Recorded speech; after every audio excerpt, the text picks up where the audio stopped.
नमस्कार, आप देख रहे हैं जनसंवाद 24x7।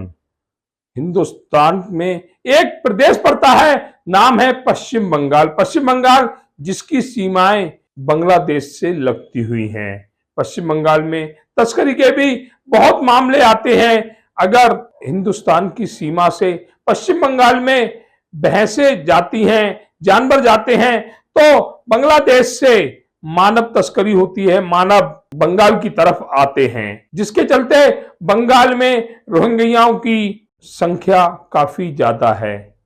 पिछले कुछ दिनों से देखा जा रहा है, बर्फ बिल को लेकर पश्चिम बंगाल जल रहा है।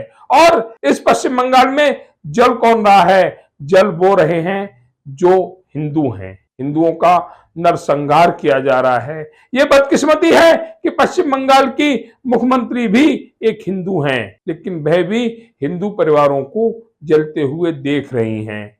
वह तमाम वीडियो सोशल मीडिया पर आज के समय में आ रही हैं, जिसमें दिखाया जा रहा है कि किस तरह पश्चिम बंगाल में हिंदू बहन बेटियों की आबरू लूटी जा रही है, उनकी इज्जत पर हमला किया जा रहा है, उनको काटा जा रहा है, उन्हें जबरदस्ती अपने घर में रखा जा रहा है।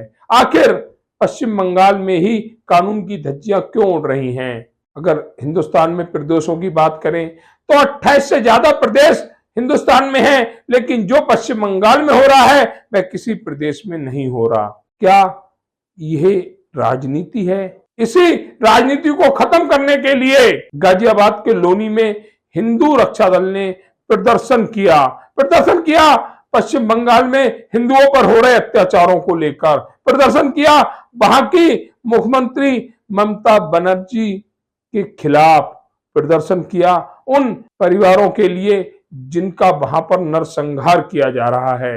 उसके बावजूद भी पश्चिम बंगाल की मुख्यमंत्री मौन साधे बैठी हैं। हिंदू रक्षा दल के पदाधिकारियों ने आज लोनी तिराहे पर ममता बनर्जी का पुतला दहन किया। शायद ममता बनर्जी को सद्बुद्धि आ जाए और वह न्याय की रेखा में सबको लेकर आ जाएं, लेकिन ऐसा होता नहीं दिख रहा। जिस तरह पश्चिम बंगाल में हिंदुओं पर अत्याचार हो रहे हैं, इससे जिला गाजियाबाद के लोनी क्षेत्र में हिंदू रक्षा दल के पदाधिकारी और कार्यकर्ता काफी आक्रोशित नजर आए। उन्होंने ममता बनर्जी को ममता खान का नाम दे दिया। जिस तरह से हिंदुओं का उत्पीड़न पश्चिम बंगाल में हो रहा है, उसके लिए हिंदू रक्षा दल के पदाधिकारियों ने कहा कि आज हम ज्ञापन दे रहे हैं। अगर इस ज्ञापन को संज्ञान में नहीं लिया गया तो अगला कदम प्रधानमंत्री आवास पर प्रदर्शन का होगा, और तब हम सरकार से आंखों में आंखें डालकर पूछेंगे कि आखिर पश्चिम बंगाल में हमारे भाइयों पर, हमारे परिवारों पर अत्याचार क्यों हो रहा है, क्यों उनको मारा जा रहा है। अगर भारत में एक हिंदूवादी सरकार है तो फिर हिंदू हिंदुस्तान से या हिंदुस्तान के प्रदेशों से दूसरे प्रदेशों में पलायन क्यों कर रहे हैं? ऐसे बहुत से सवाल उन्होंने सरकार से भी पूछे। क्या वाकई में हिंदू रक्षा दल का यह प्रदर्शन रंग लाएगा? पश्चिम बंगाल में हिंदुओं पर अत्याचार रुकेंगे? ये आने वाला समय बताएगा। लेकिन पश्चिम बंगाल में हिंदू पीड़ित है, ये बात आज सब जानते हैं। पश्चिम बंगाल में हिंदुओं पर हो रहे अत्याचार को लेकर हिंदू रक्षा दल ने एक प्रण किया है कि हम वहां की सरकार को बर्खास्त कराएंगे, हिंदुओं पर अत्याचार नहीं सहेंगे। और हिंदू रक्षा दल लगातार ऐसे कार्यक्रमों में, ऐसे प्रयोजनों में आगे रहता है कि कहीं भी हिंदू पीड़ित ना हो। हिंदू परिवार कहीं पीड़ित है तो वहां पर हिंदू रक्षा दल की दखल जरूर है। इसी कार्यक्रम को लेकर हिंदू रक्षा दल के कुछ पदाधिकारी लोनी तिराहे हनुमान मंदिर पर उपस्थित हुए हैं, जहां उन्होंने जो पश्चिम बंगाल में सरकार चला रही है ममता बनर्जी, उनके पुतला दहन की योजना बनाई है। क्योंकि पश्चिम बंगाल में पिछले काफी समय से ये तीसरा टर्म है ममता बनर्जी का, तीसरे टर्म में भी हिंदुओं पर अत्याचार नहीं थम रहे, हिंदुओं पर लगातार अत्याचार हो रहे हैं। कहने को तो ममता बनर्जी खुद एक ब्राह्मण है, पर कैसी ब्राह्मण है ये उनसे ज्यादा अच्छा कोई नहीं जानता होगा। तो हमारे साथ हिंदू रक्षा दल के वे सभी पदाधिकारी जुड़े हुए हैं जो आज इसके प्रदर्शन में हिस्सा ले रहे हैं।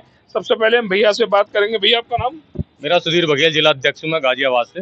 जैसा बघेल जी, पश्चिम बंगाल में हिंदुओं पर हो रहे अत्याचार को लेकर आज आप प्रदर्शन कर रहे हैं। बिल्कुल जी। क्या है पूरी रूपरेखा बताइए। रूपरेखा जी ये है कि आपने देखा होगा न्यूज पे, मीडिया पे, सोशल मीडिया पे लगातार चल रहा है कि भाई हिंदुओं पे शोषण हो रहे हैं, कंटिन्यू शोषण हो रहे हैं, कि माताएं बहनों पे अत्याचार बर्बरता हो रही है। बांग्लादेश में हुआ, पहले केरल में हुआ, हर जगह हुआ है। फिलहाल जो इस टाइम चल रहा है बांग्लादेश से के बाद में यहाँ पे कंटिन्यू सरकार जो चल रही है बंगाल में, ममता बनर्जी, नाम उसका ममता बनर्जी है, लेकिन काम सारे के सारे मोमडन के हैं, सारे के सारे। मैं आप लोगों के माध्यम से बताना चाहता हूँ, मीडिया के माध्यम से, आज हम माननीय नरेंद्र मोदी जी को ज्ञापन दे रहे हैं, गृह मंत्रालय को ज्ञापन देंगे कि उसमें यही है कि तत्काल राष्ट्रपति शासन लगाया जाए। गृह मंत्री से अनुरोध है कि भाई तत्काल इस पर प्रभाव लेके एक्शन ले, राष्ट्रपति शासन लागू करे। नहीं करता तो जितने भी हिंदू भाई एकत्रित होके बांग्लादेश का रुख करेंगे। जय श्री राम। तो ये कहना बघेल जी का 1992 में एक नारा आया था जब राम जन्मभूमि पे मंदिर बनना था कि जिस हिंदू का खून न खौला खून नहीं वह पानी है। अगर हिंदुओं के काम ना आए तो वह बेकार जवानी है। यहाँ सब जवानी नजर आ रहे हैं, वह युवा साथी नजर आ रहे हैं जो लगातार हिंदुओं के रक्षा के लिए, उन पर जो अत्याचार हो रहे हैं उन अत्याचारों को रोकने के लिए अपनी उपस्थिति दर्ज कराते हैं, अपना योगदान देते हैं। हमारे साथ और भी साथी जुड़े हुए हैं, उनसे भी जानकारी लेते हैं। भैया आपका नाम? मेरा नाम सुमित सूद है, हिंदू रक्षा दल से जिला संयोजक हूँ। सुमित सूद जी, देखा जा रहा है कि पश्चिम बंगाल में हिंदुओं का शोषण किया जा रहा है और पिछले कई वर्षों से ये प्रक्रिया वहाँ पर चल रही है। अगर हिंदू कोई क्राइम कर दे तो उसे तुरंत सजा है, और अगर दूसरा समुदाय अगर कोई क्राइम करता है तो उसे बचाने का प्रयास किया जाता है और बचाया भी जाता है। देखो, ये एक ना ममता बनर्जी की सोची समझी साजिश के तहत हो रहा है। एक समुदाय की वोट पाने के लिए, अपनी सरकार बनाने के लिए जिस तरीके से हिंदुओं पे अत्याचार और वहाँ कत्ले आम इसके द्वारा किया जा रहा है, इसकी अभी हाल ही में एक वीडियो भी जारी हुई है जो इसने कहा है कि भाजपा को अगर मजबूत करने का काम करोगे तो हम यहाँ माफ़ नहीं करेंगे। तो ये ना सीधा जो वहाँ पर दंगे फसाद हो रहे हैं सब ममता बनर्जी के सारे पर हो रहे हैं। और हम चाहते हैं माननीय प्रधानमंत्री से भी और जो अमित शाह जी से भी तत्काल वहाँ पर राष्ट्रपति शासन लगाया जाए और ममता बनर्जी को तुरंत जेल में डाला जाए, गंभीर धाराओं में मुकदमा दर्ज करके। क्योंकि एक संवैधानिक पद पर बैठने के बाद, मुख्यमंत्री एक संवैधानिक पद पे बैठे और उसके बाद इस तरीके से हिंदुओं पे जो बर्बरता वो करवा रही है, कहीं ना कहीं बिल्कुल माफ नहीं किया जाना चाहिए। और अगर सरकार सुनती है तो ठीक है, वरना हम लोग एक बड़ा आंदोलन प्रधानमंत्री जी के आवास पर जाकर करेंगे। क्योंकि अभी तक केंद्र सरकार से या किसी बड़े उच्च अधिकारी के हिंदुओं के लिए कोई भी किसी भी तरीके का कमेंट नहीं आया है, ना उनको वहाँ बचाने का काम कर रहे हैं। हिंदू वहाँ से पलायन कर रहा है निरंतर, ये सभी को दिख ही रहा है। और जब एक मुख्यमंत्री बोल रहा है, इस बात को बोल रही है जो ममता बनर्जी, कि वहाँ पर हम बिल्कुल माफ़ नहीं करेंगे, भाजपा को तुम मजबूत करोगे, तो सोच लो क्या उनकी वहाँ मानसिकता है, क्या नहीं। बस इसी के साथ हम चाहते हैं तत्काल प्रभाव से राष्ट्रपति शासन लगे और उसे जेल में डाले। तो ये कहना है सुमित सूद जी का कि तत्काल वहाँ पर राष्ट्रपति शासन लागू हो और जो भी आरोपी हैं जो इस तरह की प्रक्रिया को अंजाम दे रहे हैं उन सभी पर सुसंगत धाराओं में मुकदमा दर्ज करते हुए उनके खिलाफ कानूनी कार्रवाई की जाए। हिंदू रक्षा दल जब तक ऐसी कार्रवाई नहीं होगी तब तक ऐसे आंदोलन करता रहेगा, और अगर कोई सुनवाई नहीं होती है तो इसके लिए एक बड़ा आंदोलन प्रधानमंत्री आवास पर किया जाएगा। हमें हिंदुओं के हित में कार्य करना है। भारत सरकार कही जाती है कि हिंदुओं की सरकार है, लेकिन हिंदुओं के हित के लिए अभी तक किसी भी बड़े नेता का या संवैधानिक पद पर बैठे हुए किसी भी ऐसे मंत्री का एक भी कमेंट एक्स पर नहीं आया है कि वहां पर हिंदुओं के हितों की रक्षा की जाए। जो वहां पर अत्याचार हो रहे हैं उन अत्याचारों पर रोक लगाई जाए। साथी यहाँ पर बहुत से जुड़े हुए हैं, कुछ और साथियों से भी जानकारी लेते हैं। एक हमारे भैया जुड़े हुए, भैया आपका नाम? नितिन प्रजापति नाम है मेरा, हिंदू रक्षा दल से जिला उपाध्यक्ष। देखा जा रहा है नितिन जी की पश्चिम बंगाल में जो हिंदुओं पर अत्याचार हो रहे हैं, आपने देखिए, हम तो साफ बोलना चाहते हैं कि ये हिंदू रक्षा दल बिल्कुल बर्दाश्त नहीं करेगा। ये जो मुर्शिदाबाद में जो बोल के ये बहन बेटियों के साथ इज्जत लूटी जा रही है और बोला जा रहा है सिंदूर हटा लो और चूड़ियाँ उतार दो, हम तुम्हें ले जाएंगे, तुम्हारे पतियों को छोड़ देंगे, ये हम बर्दाश्त नहीं करेंगे। अगर ऐसी कोई सिचुएशन, देखिए वहाँ हो रहा है पर सिचुएशन यहाँ भी हो सकती है, पर हम इस चीज़ से हम पीछे नहीं हटने वाले। इसलिए आज हम ममता बनर्जी का पुतला दहन करने की तैयारी कर रहे हैं। तो बड़ा सवाल खड़ा कर दिया नितिन जी ने कि हम ममता बनर्जी का पुतला फूंकने की तैयारी कर रहे हैं और हम ये बर्दाश्त नहीं करेंगे। इसके लिए हिंदू रक्षा दल के कार्यकर्ताओं, पदाधिकारियों और उनके साथियों को अगर मुर्शिदाबाद जाकर भी हिंदुओं की रक्षा करनी पड़ी तो हम ऐसा भी करेंगे। अगर भारत सरकार नहीं सुनती है, केंद्र सरकार हमारी भावनाओं को नहीं समझती है, तो इसके लिए हम मुर्शिदाबाद जाएंगे और वहां हिंदुओं के हितों की रक्षा करेंगे। अगर उसके बावजूद भी अगर ऐसा नहीं होता तो हमें भी ऐसा लगेगा कहीं ना कहीं केंद्र सरकार भी एक समुदाय विशेष के लिए कार्य कर रही है और यह हिंदू रक्षा दल कभी बर्दाश्त नहीं करेगा। हमारे साथी कुछ और भी कहना चाह रहे हैं। देखो, आपने बताया कि मुर्शिदाबाद जाने की बात तो बहुत बड़ी बात है, वो तो हम जाएंगे ही जाएंगे, लेकिन मैं जिला अध्यक्ष होने के नाते एक आप लोगों को बताना चाहता हूँ आपके माध्यम से कि यहाँ पे जितने भी बंगाली मुसलमान रह रहे हैं, सबसे पहले हिंदू रक्षा दल इसे खदेड़ने का कार्य करेगा। अगर तत्काल प्रभाव से राष्ट्रपति शासन बंगाल में नहीं लागू हुआ, गृह मंत्री जी ने इस पे तत्काल प्रभाव से एक्शन नहीं लिया, तो बिल्कुल बहुत ही जल्द हिंदू रक्षा दल पूरे गाजियाबाद में, पूरे उत्तर प्रदेश में जहां भी बांग्लादेशी मुसलमान रह रहे हैं, रोहिंग्या बांग्लादेशी मुसलमान रह रहे हैं, तत्काल प्रभाव से वहां पे उनको खदेड़ने का कार्य करते हैं। जैसे कि बंगाल में देखा गया है कि वहां पे लोग बाग हिंदू परिवार पलायन कर रहे हैं, तो उनका सिंदूर देख के, चूड़ियां देख के वो कह रहे हैं कि भाई आप सिंदूर मिटा दो, चूड़ियां कर दो, हमारे घर पे आओ करने के लिए।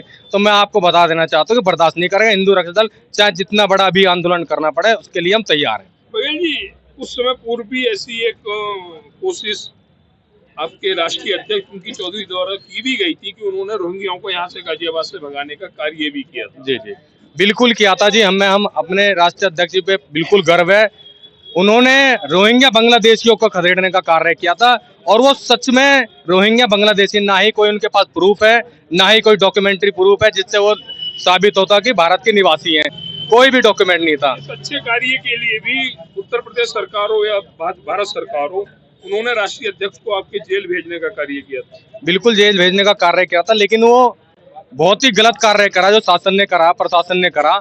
झूठे फर्जी मुकदमे लगा के जेल भेज दिया गया। लेकिन मैं एक चीज बता देना चाहता हूँ, उस चीज से हम दबने वाले नहीं है। हिंदू रक्षा दल जो हमारे राष्ट्रीय अध्यक्ष जी हमें सिखाते यही है कि कहीं भी गलत हो रहा हो उसकी आवाज उठाओ। और रही बात, जब हमारे माननीय पिंकी चौधरी जी को जल्द जेल भेज दिया था झूठे मुकदमे में रोहिंग्या बांग्लादेशी पे हमला करने पर, तो उसके बाद में शासन प्रशासन बीजेपी सरकार जो सत्ता में बैठी है, क्यों उन्होंने जगह जगह पे बांग्लादेश के लिए प्रदर्शन करा था? क्यों करा था? ऐसे क्या नौबत आई थी? पिंकी भाई ने ऐसा क्या कर दिया था? ऐसी नौबत क्यों आई कि भाई उन्हें बाद में प्रदर्शन करने पड़े? पहले क्यों नहीं जागी? हिंदू रक्षा दल द्वारा आज लोनी तिराहे पर ममता बनर्जी का पुतला दहन किया गया। ये पुतला दहन हुआ पश्चिम बंगाल में हो रहे हिंदुओं पर अत्याचार को लेकर। यहाँ पर हिंदू रक्षा दल के तमाम पदाधिकारी खड़े हुए हैं, कार्यकर्ता खड़े हुए हैं, जिन्होंने इस आंदोलन में हिस्सा लिया। हमारे साथ हिंदू रक्षा दल के पदाधिकारी जुड़े हुए, उनसे जानकारी लेंगे। भैया, आपका नाम? चौधरी महकार सिंह खटाना। महकार जी, देखा जा रहा है हिंदू रक्षा दल द्वारा पुतला दहन किया गया। अभी तो ये पुतला जलाया जा रहा है। अगर स्थिति कंट्रोल में नहीं की गई और हिंदुओं पे अत्याचार कत्लेआम बंद नहीं हुआ तो वो दिन दूर नहीं, जिस प्रदेश का जो मुख्यमंत्री है पुतले की जगह वो जलाया जाएगा। हिंदू रक्षा दल की तरफ से, सनातन की तरफ से ये खुली चेतावनी है, या तो अपने अपने राज्यों में सनातन की रक्षा करो, कत्लेआम बंद करो हिंदुओं का। जो कत्लेआम किया जा रहा है, 10-10, 12-12 साल के बच्चे हाथों में चक्कू छुरा लेकर, कट्टा पिस्टल लेकर कत्लेआम कर रहे हैं, गोली मार रहे हैं, ये एक प्रोग्राम के तहत हो रहा है। सवाल खटाना जी एक और है जी कि आप यहाँ पर पुतला फूंक रहे हैं। जी जी, हिंदुओं पर अत्याचार पश्चिम बंगाल में हो रहे हैं। 1992 में जब हिंदुओं ने बाबरी मस्जिद को गिराया था, जी जी, तो वहाँ जाना पड़ा था जी। क्या हिंदू रक्षा दल पश्चिम बंगाल जाकर मुख्यमंत्री को दहलाने की कोशिश करेगा? मैं आप लोगों को बताना चाहता हूं आपके चैनल के, आपके माध्यम से, जिस टाइम कार सेवा हुई थी बाबरी मस्जिद गिराने के लिए, उस टाइम संख्या कम थी। अगर आज नौबत आती है कार सेवा करने की, पश्चिम बंगाल जाने की, तो आप ये मान के चलना हजारों गुना की ज्यादा तादाद में सनातन के लोग, हिंदू पश्चिम बंगाल जाएंगे। ममता बनर्जी को वहां मुंह तोड़ जवाब देंगे। और जो हमारे भाई बहनों पर अत्याचार हो रहा है, खुलेआम उनके घरों में आग लगाई जा रही है, बलात्कार किया जा रहा है बहन बेटियों के साथ में, एक एक जिहादियों को, एक एक उस मुल्ले को, एक एक उस हरामजादे को जो अत्याचार कर रहा है, घर में से खींच के निकाल कर मारेंगे हम। सवाल आपने एक सवाल खुद ही खड़ा किया है कि बहनों के साथ बलात्कार हो रहे हैं। जी हाँ, मोदी के संसदीय क्षेत्र वाराणसी में एक बेटी के साथ 23 लोगों ने बलात्कार किया। कासगंज में एक बेटी के साथ 8 लोगों ने बलात्कार किया। उस पर हिंदू रक्षा दल क्यों नहीं बोला? कानून ने अपना काम किया। जहां जहां की आप ये घटना बता रहे हैं, वो लोग कहाँ हैं? जेल के अंदर हैं या नहीं है? पश्चिम बंगाल के अंदर मेरे को आप बता दीजिए कि कौन सा व्यक्ति जेल के अंदर है। अभी आप देख रहे होंगे न्यूज चैनलों पे, वहां से पायलान किया जा रहा है हिंदुओं का, उन्हें मार मार के भगाया जा रहा है। ममता बनर्जी कह रही है कि कोई नहीं, एक जिले से दूसरे जिले में जा रहे हैं ये लोग, हैं तो पश्चिम बंगाल के अंदर। मैं बताना चाहता हूं ममता बनर्जी को, कान खोलकर सुन ले, हिंदुस्तान के अंदर कोई भी ऐसा काम नहीं बर्दाश्त किया जाएगा जो सनातनियों का अत्याचार हो। तो ये थे हमारे साथ महकार सिंह खटाना जी, जिन्होंने बहुत ही खुले शब्दों में कहा कि हम हिंदुओं पर अत्याचार नहीं सहेंगे। लोनी तिराहे पर जो पुतला दहन हुआ, यहाँ पर प्रशासन पर भी हम सवाल खड़े करते हैं। हिंदू रक्षा दल के पदाधिकारियों द्वारा क्षेत्र के एसीपी को सूचित किया गया, लेकिन यहाँ पर प्रशासनिक कोई भी अधिकारी नजर नहीं आया। यहाँ पर पुतला दहन के दौरान अगर स्थिति बिगड़ती थी तो जिम्मेदार कौन होगा? जिस तरह से प्रशासन दोहरा रवैया अपना रहा है, उसे अपनी स्थिति में सुधार करना होगा। यहाँ पर प्रशासन का कोई भी अधिकारी नजर नहीं आया। अब ये अधिकारी नजर आ रहे हैं जब ये सारे कार्य हो चुके हैं। अगर कोई भी स्थिति यहाँ पर बिगड़ती तो उसका जिम्मेदार कौन होता? हालांकि हिंदू रक्षा दल के पदाधिकारियों द्वारा प्रशासन को पहले ही सूचित कर दिया गया था, उसके बावजूद भी प्रशासन द्वारा लापरवाही ये साफ नजर आ रही है कि प्रशासन कहीं ना कहीं दोहरा रवैया अपना रहा है। अगर जनसंवाद की खबर आपको लगती है अच्छी और सच्ची, तो हमारे चैनल को लाइक और सब्सक्राइब करें, बेल आइकन बटन को प्रेस करना ना भूलें, जिससे कि हमारे और आपके बीच की दूरी कम हो, हम हमेशा आपके साथ अपडेट रहें।